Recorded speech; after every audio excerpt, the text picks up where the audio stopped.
ప్రేక్షకులందరికీ నమస్కారం. ఈరోజు మన స్టూడియోలో ప్రముఖ ఆధ్యాత్మికవేత్త, ఆస్ట్రాలజర్, దత్తాత్రేయ గణపతి ఉపాసకులు మురళీధర్ శర్మ గారు ఉన్నారు. గురుగారితో మాట్లాడేద్దాం. గురుగారు నమస్కారం. మహాదేవ. గురుగారు, దాంపత్య జీవితంలో ఎప్పుడు గొడవలు అనేవి కామన్, చిన్న చిన్న గొడవలు ఉంటూ ఉంటాయి. బట్ అవి పెరిగి పెద్దదయ్యి విడాకుల వరకు వెళ్తేనే ప్రాబ్లం. రోజు ఏదో గొడవ, కలిసి ఉండాలనే ఆశ అయితే ఉండదు కొంతమందికి. మరి దాంపత్య జీవితం మెరుగుపడడానికి ఒక అద్భుతమైన రెమెడీ ఏదని తెలియజేయండి. మీరు రెమెడీ చెప్పే ముందు, పెళ్లి చేసే ముందు లగ్నము, జాతకం ఇవన్నీ చెక్ చేసి మంచి బలమైన ముహూర్తం అయితే పెడతారు. ఇంత బలమైన ముహూర్తం ఉన్నప్పటికీ కూడా ఏవో ఒక సమస్యలు వచ్చి విడాకుల వరకు వెళ్ళిపోతున్నారు. కారణం ఏంటంటారు? ముందుగా మీరు రెమెడీ తెలియజేసే ముందు. ఇక్కడ ముఖ్యంగా కూడా పలానా పేరు గల వ్యక్తి, పలానా పేరు గల అమ్మాయి, సో డేట్ ఆఫ్ బర్త్, పుట్టిన ప్రకారంగా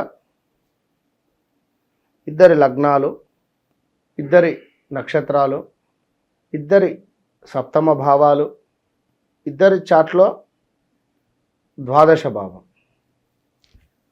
ఇవి చాలా అవసరం. ఒక వివాహం జరిపించేటువంటి సందర్భాలలో నేను చెక్ చేసేటివి. ఇక తారాబలము, గణాలు కానీ, పాయింట్స్ కలిసినటువంటిది కానీ, లేదా రాశి కూటమి కానీ, ఇవి ఉన్నా లేకున్నా ఇప్పుడు నేను చెప్పినవి మస్ట్.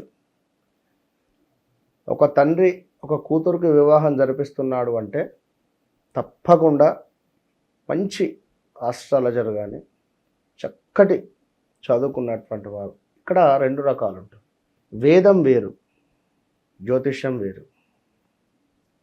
ఓకే, కొందరికి వేదం అబ్బుతుంది, నేర్చుకోవాలని ఇంట్రెస్ట్.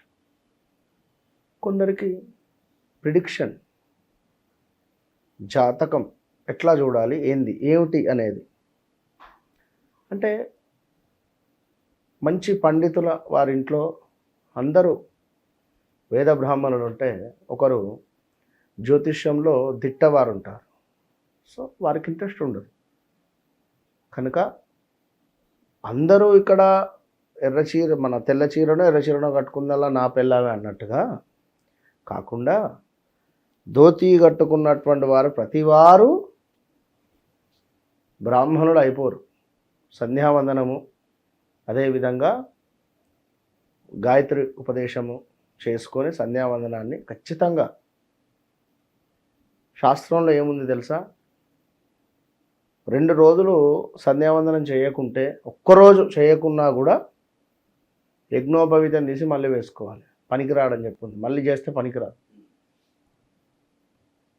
తప్పకుండా సంధ్యావందనాన్ని చేస్తూ వేదాన్ని నేర్చుకునేవారు ఒకరైతే, సంధ్యావందనాన్ని చేస్తూ అమ్మవారి ఉపాసన ఉంటూ జ్యోతిష్యం చెప్పేవారు. అందులో ఆస్ట్రాలజర్స్, అందులో మనకు ఈ యొక్క హెల్త్ ఆస్ట్రాలజీ కూడా కొత్తగా వచ్చింది. ఇప్పుడు ఇందులో ఎక్సలెంట్గా ఉంది. మనం చెప్పేటువంటి ప్రిడిక్షన్ అయితే, పలానా వారికి పలానా టైంలో ఈ విధంగా జరుగుతుంది, జాగ్రత్తగా ఉండండి. అయితే ఈ విధంగా సూచనలు ఇవి. అయితే ప్రజలు తెలియదు, వారికేం తెలుసు, మీ కూతురో లేదా నా కూతురో లేదా నా అబ్బాయితో వివాహం జరిపించాలి. ఎన్ని సంబంధాలు చూసినా అవ్వటం లేదు. ఒకరు ఏం చెప్తారు, శాస్త్రంలో ఇది కూడా ఉంది, అబ్బాయి అమ్మాయి. శాస్త్రంలో ఏముంది అంటే ఈ విధంగా చెప్పాలి వారికి. మనం ఒకవేళ వారు పుట్టినటువంటి గ్రహచారం రీత్యా గణాలు కలవకుండా పేర్లు బట్టి చూడండి, పేర్లు బట్టి చూసి తోసేయి. పేర్లు బట్టి చూసినా కలుస్తలేవా, అమ్మాయి పేరు చేంజ్ చేసి తోసేయి. ఇది కూడా శాస్త్రంలో చెప్పబడింది. నేను ఊరికే అంటలేను. ఎప్పుడు ఇది అబ్బాయి అమ్మాయి ఒకరికొకరు ఇష్టపడ్డారు అనుకున్నప్పుడు మనము అది చేయాలి, పేరు మార్చి వివాహం జరిపించాలి. సో మరి అలా వివాహం జరిపించుకున్న వారు మరి బాగాలేరా అంటే, వారు ఒక్కసారి వెనక్కి తిరిగి చూసుకోండి. 100లో 95% బాగుండరు, ఏవో ఇబ్బందులు ఉంటాయి. మరి నేను చెప్పినటువంటి విధంగా కూడా చేసుకున్నటువంటి వారికి కూడా కొందరు సమస్యలు ఎదుర్కొన్న వారు ఉన్నారు. 100లో 95% బాగుంటే 5% ఎదుర్కొన్నారు. 95% మందం పాస్ కదా ఇక్కడ. సో ఓకే, మరి 5% ఎందుకు? నేను ఫస్ట్ ఒకటే చెప్తా, వివాహం మీరు జరిపిస్తున్నారు, ఏదో లేట్ అయ్యింది, ఏదో వివాహం జరిపించేసేయాలి అనే భావన కాకుండా వారిద్దరూ మంచిగా అర్థం చేసుకోగలగాలి. సో బాబు, నువ్వు చేసుకోబోయే అమ్మాయి యొక్క బిహేవియర్ ఈ విధంగా ఉంటుంది, యు యాక్సెప్టెడ్. ఎలాంటి సిచ్యువేషన్లో కూడా ఆమెను హర్ట్ చేయొద్దు, గుర్తుంచుకో. అలాంటి సిచ్యువేషన్ వచ్చింది అనే భావనలో నువ్వు కాస్త తప్పుకో, కొన్ని అవర్స్ మాట్లాడకు. తల్లి, మీరు చేసుకునే అబ్బాయి పరిస్థితి కొంత ఈగో ఫీలింగ్ ఎక్కువగా ఉంటుంది, ఒట్టిగానే అలుగుతాడు. సో తన మాటనే నెగ్గాలి, తన ముందు చిట్క వేయడం కానీ నా మాటే సాగాలంటే మాత్రం కుదరదు. నేను ముందే చెప్తున్నా. ఇలాంటి సిచ్యువేషన్ ఎదురైనప్పుడు నేను గుర్తు రావాలి, మీరు విరమించుకోవాలి. లేదు అనుకుంటే గొడవలు అవుతాయి అక్కడ. మరలా ఈ విషయం మీరు 4 గోడల మధ్యలోనే పెట్టుకో, ఎట్టి కోశన బయటికి రావద్దు. ఇవి కొన్ని మోటివేషన్కు సంబంధించినటువంటి మాటలు మనం చెప్పాలి. వారికి చెప్పి వివాహం వైపుగా మీరు వెళ్తున్నారు, సో జాగ్రత్త. అవునా కాదా విషయం? ఇంకా చాలా అంటే 12 లగ్నాలు, 27 నక్షత్రాలు, ఒక్కొక్కరికి ఒక్కొక్క స్వభావం. ఇప్పుడు భరణి నక్షత్రం, మకా నక్షత్రం వారిని పెళ్లి చేసుకోవద్దు,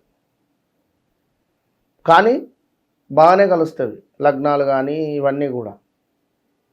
సో అదేవిధంగా ఇంకో పాయింట్ కూడా చెప్తాను వీరికి. ఇప్పుడు ఈ టాపిక్ వచ్చింది కనుక మేషరాశి, మకర రాశి వారితో వివాహం వద్దు. వృషభ రాశి వారు కుంభరాశితో వివాహం పనికిరాదు. మిథునం, మీనరాశి వద్దు. కర్కాటకం, మేషంతో పెళ్లి వద్దు. అదేవిధంగా సింహం, వృషభంతో పెళ్లి వద్దు, వృషభ రాశి వారితో. కన్య, మిథునం, తుల, కర్కాటకం, వృశ్చికము, సింహము, అదేవిధంగా ధనస్సు, కన్యతో వద్దు. మకరము, తులతో వద్దు. వృశ్చికము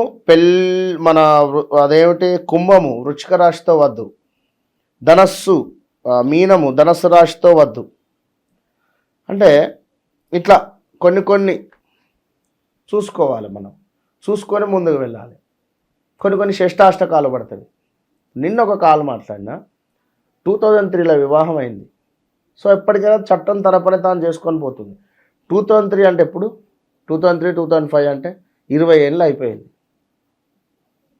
20 ఏళ్ళ క్రితము ఇంకా మన ప్రేమించి పెళ్లి చేసుకున్నారు, షష్టాష్టకాలు పడుతున్నాయి. విడిపోవాలనే ఆలోచన, తను కూడా అదే విధంగా ఉన్నాడు. ఓకే, అంటే అట్లుంటాయి. ఇప్పుడు దూరపు కొండలు నునుపులాగా ఉంటుంది. సో చాలా అంటే చాలా ఉంటాయి అబ్బా. ఏదో గణాలు కలిసినవా, తారాబలం జరిపోయిందా అంటే కుదరదు. ఒక వివాహం జరిపించేటప్పుడు ఖచ్చితంగా లగ్నాలకు సంబంధించినటువంటి స్టడీ అనేది ఖచ్చితంగా మనం చేసుకోవాలి. అప్పుడే ముందుకు పోవాలి మ్యాచ్ అనేటువంటి. ఎందుకంటే కొన్ని సంవత్సరాలు కలిసి ఉండేవారు వాళ్ళు. సంతాన భావము, సప్తమ భావము, అష్టమ భావము, మాంగళ్య బలము, ఇవన్నీ చూసుకోవాలి మనము. కనుక ఏది ఏమైనా ఇక జరిగిపోయింది, మేము మంచిగా ఉండాలి, కలిసిమెలిసి ఉండాలి అనుకునేటువంటి వారు తప్పకుండా మీ యొక్క బెడ్రూమ్లో రాధాకృష్ణుల వారి యొక్క ఫోటోను పెట్టుకోవాలి. రాధాకృష్ణులకు సంబంధించినటువంటి ఫోటోను నార్త్ డైరెక్షన్లో పెట్టుకునే ప్రయత్నం చేయండి. ఒకటి. రెండవది, గోమతి చక్రాలు ఒక 9 తీసుకొని చక్కగా కూడా ఈ 9 కూడా భర్త దిండు కింద, భార్య దిండు కింద, ఇటు 9 అటు 9 పెట్టి ఒక 11 రోజులు కూడా అవి అలాగే ఉంచాలి. 11 రోజుల తర్వాత ఈ గోమతి చక్రాలు అటు, ఆ గోమతి చక్రాలు ఇటు షిఫ్ట్ చేయాలి. ఓకే. దీని తర్వాత వీరు పడుకునేటువంటి ఆ యొక్క తలగడ కింద ఇలాచీలు పెట్టుకొని పడుకోవడం వల్ల బాగుంటుంది. వీరు పడుకునే ఇక నిద్రపోయేటువంటి సందర్భాలలో కాస్త తేనెను తీసుకొని నాలుకకు రాసుకొని పడుకున్నా బాగుంటుంది. రవ్వ లడ్డూలు, రవ్వతో చేసినటువంటి లడ్డూలు కానీ, గోధుమతో చేసిన లడ్డూలు కానీ, ఇవి రాత్రి భుజించి పడుకోవాలి. ఇవి భుజించిన తర్వాత వీరు నిద్రలోకి వెళ్ళిపోవాలి. సో నైట్లో మిల్క్ తీసుకునే ప్రయత్నం చేయాలి. ఇవి అంతా కూడా ఒక బంధాన్ని నిలబెడతాయి. సో నిద్ర నుంచి లేచిన తర్వాత స్నానాది కార్యక్రమాలు చేసుకునేటప్పుడు వీరు స్నానం చేసేటువంటి నీటిలో ఈ రోజ్ వాటర్ అంటారు, రోజ్ వాటర్ను యాడ్ చేయడం వల్ల రిలేషన్షిప్ అనేది బలపడుతుంది. రోజ్ వాటర్ను యాడ్ చేసుకొని ప్రతిరోజు స్నానం చేయాలి. రోజ్ వాటర్ను యాడ్ చేసి అదేవిధంగా ఖచ్చితంగా కూడా ప్రతి 15 రోజులకు ఒకసారి భార్యను బయటికి తీసుకువెళ్ళాలి. తప్పకుండా ఎట్టి కోశాన కూడా కాస్త బయటికి తీసుకువెళ్ళాలి, తిప్పాలి. మంచి మంచి హోటల్స్ కానీ, మంచి మంచి ఏదైనా, లేదా దగ్గరలో ఏవైనా ప్రదేశాలున్నా మంచి మంచి చూడదగ్గ ప్రదేశాలకు తీసుకువెళ్ళాలి. 100% కూడా అది సముద్రం, బీచెస్ కావచ్చును, లైక్ టెంపుల్స్ కావచ్చును, ఇలాంటివి ప్రదేశాలకు తీసుకువెళ్ళండి. ఇక అన్నిటికంటే ముఖ్యంగా కూడా ఎట్టి పరిస్థితులలో కూడా ఆమెకు చెప్పకుండా ఏ పని కూడా మీరు చేయొద్దు. సో వచ్చేటువంటి మనీ ఏదైతే ఉందో ఆ మనీలో నుండి ఆమెకు కొంత మనీని ఇవ్వండి. 5,000 వస్తున్నది, 500 ఇవ్వండి. 50,000 వస్తున్నది, 5,000 ఇవ్వండి. 3,000 ఇవ్వండి. సో ఫస్ట్ ప్రిఫరెన్స్ తనకిచ్చే ప్రయత్నం చేయండి. భర్తనే ఇవ్వాలి, భర్తనే ఇవ్వాలి ఫస్ట్ ప్రిఫరెన్స్. నేను ఎన్ని చేసినా నా మాట వింటలేదు నా భార్య, ఒక్కసారి నాకు కాల్ చేయండి. నేను చెప్తున్నా కదా, ఎన్ని చేసినా నా భార్య వింటలేదు అనుకుంటే నాకు చేయండి అంటున్నా కదా. నేను 100% చార్ట్ చెక్ చేసిన తర్వాత నేను చెప్తాను. చిన్న రెమెడీ అంతే, చిటికలో అయిపోతుంది. సో ఇలాంటివి చేస్తూ తప్పకుండా కూడా మనీ ఏదైతే ఉందో బట్టల తన ఈ చిన్న చిన్న మన వస్తువులు వాళ్లకు సంబంధించినటువంటి దాంట్లో ఎట్టి కోశాన కూడా మీరు లేట్ చేయొద్దు. మనసులో ఏదో గులుగుకుంటో లేదా ఇంకేదో తిట్టుకుంటో వారికి డబ్బులు అనేటువంటిది ఇవ్వకండి. మనసు పూర్తిగా యాక్సెప్ట్ చేసి వారికి ఇచ్చేసేయండి. వారు చేసినటువంటి వంట కావచ్చును, ఆ పదార్థాలు కానీ ఎట్టి కోశాన కూడా వంకలు పెట్టొద్దు. సో కొందరు భర్తలు, ఇది ఇక్కడికి ఇది అయిపోయింది. భర్తలు చేసే మైనస్ ఏంటి అంటే వారి ఫ్రెండ్స్తో కానీ వారు కానీ ఇన్విటేషన్ లేని వద్దకు వెళ్ళడం కానీ, అక్కడ భుజించడం కానీ, అట్టి ఆహారంలో ఉప్పు తక్కువైంది, కారం ఎక్కువైందని వంకలు పెట్టడం కానీ, ఇలాంటివి పనికిరాదు. ఎప్పుడు కూడా మనము బ్యాడ్గా మాట్లాడొద్దు. ఏ విషయంలో అయినా కూడా గుర్తుంచుకోండి. సో ఎట్టి పరిస్థితులలో కూడా మంచి బట్టలను ధరిస్తూ ఉండాలి. సందర్భం ఉండని, సందర్భం లేకపోని. ఎందుకంటే శుక్రుడు కలత్రకారకుడు. సో అది మనకు అది యాక్టివేషన్లో లేకుండా ఎప్పుడు ఇబ్బందిగా ఉన్నా కూడా ఇబ్బంది. సో పర్ఫ్యూమ్ లైక్ ఇవి వాడుకుంటూ ఉండడం వల్ల తప్పకుండా అద్భుతమైనటువంటి ఫలితాలు ఉంటాయి. దాంపత్య జీవితం మెరుగుపడడానికి ఒక అద్భుతమైన రెమెడీ తెలియజేశారు గురుగారు. ధన్యవాదాలు. మహాదేవ.